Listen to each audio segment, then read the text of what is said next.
Hey guys, so I'm back with another video and this is a review on The Walking Dead Season 8 Episode 1. So for the past year and a bit I found that The Walking Dead was quite slow in most episodes, in Season 7 anyway, but I really enjoyed the final a lot. It was 10 out of 10. So I was hoping that it wasn't slow this episode like the first episode of season 7, though I did really like that as well, and it was really sad and everything, like Glenn dying and all that, but I was just basically hoping it wasn't as slow as previous ones. So when it started I was like flipping out with excitement because it's back on, and I noticed that the music kind of sounded like 28 weeks later, basically tense and really preparing for the build-up of war between Negan and Rick's group in the hilltop. And Rick was giving his speech and it was really encouraging and I was screaming with him, yay.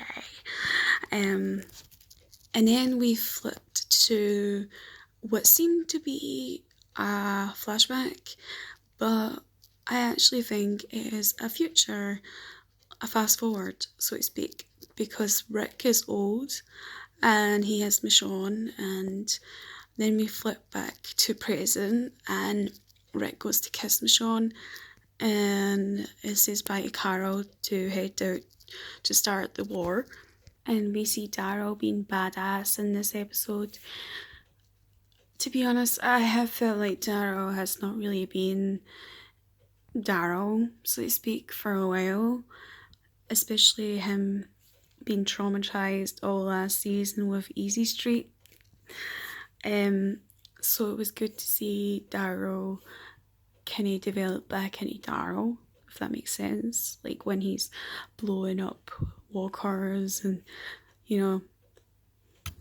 And there's a quote that I love from Rick in this, especially when he's given everybody a chance to like leave, you know, the people that he doesn't want to hurt that are in Negan's group, but of course they stay with Negan. And we found out, is it Joffrey from the hilltop has been leeching on them, and that he tells everybody who is at the hilltop that if they don't leave he'll kick them out. Everybody agrees that Maggie's the leader anyway, but Rick is giving them a chance to all get out, and of course, like I said, they refuse, and he goes, okay, you want me to count down to like Negan, and it's just so sassy, you know, and he goes 1, 2, and then he starts shooting, and it's just pure brilliant. I mean, it's really great to see Rick back to being the man. And I'm not a fan of Carol, you know, female Carol, because there are 2 Carols. So it was good to see her though be part of the group again, because like I said last season, I felt she was being quite selfish when she was running away from them all just because she was feeling bad. I mean, everybody was feeling bad, give me a break. I'm still not really keen on the kingdom at all, apart from Shiva. I just think they're not needed. I'm sorry, I know they're a big popular thing in the comics, but to me, they're not needed. I mean, of course they're needed to like help win the war, but it's just kind of boring them. And I liked Maggie a lot in this episode, you know, like saying that she's gonna do one more war basically for Glenn, but I'm quite scared for the baby because she's fighting a war and she should think of her baby first. I'm not being funny, but if that was me, I wouldn't risk it. And Negan had a clear shot of Rick had a clear shot in Negan, but Gabriel remembered him that it's not about him, and you know, ego, because everybody was starting to go back and head out, and Rick came to senses, and then Gabriel stayed back and tried to save Joffrey. I mean, why not just leave him to be eaten?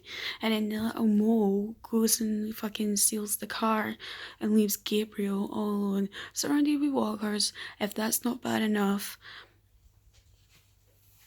And I was literally screaming no when this happened. I have not been this tense from the walkers in a while.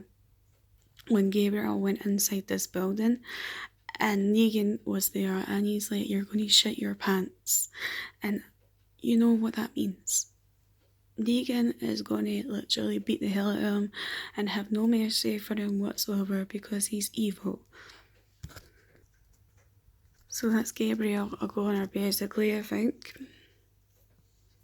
And a lot of fans, including me, were confused with the last scene when we go into future Rick again and he cuddles Michonne and then he's got his walking stick. So obviously he's been either beat up in battle or he's just old and he needs a stick. And a lot of people were like, Michonne hasn't aged.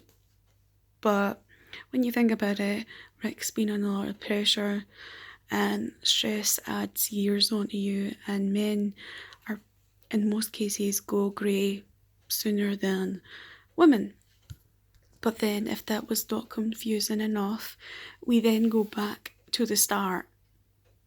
Like, back to the start of the episode. So a lot of people are like, what the hell? And then I was just like, oh, you know, like, we're in the future thinking of the past, so to speak. So we're basically going through Rick's journey, I think anyway, and Rick's thinking back through all the years. Anyway, I loved this episode. I wouldn't not rate it epic, but I really did love this episode a lot. I give it a solid 9.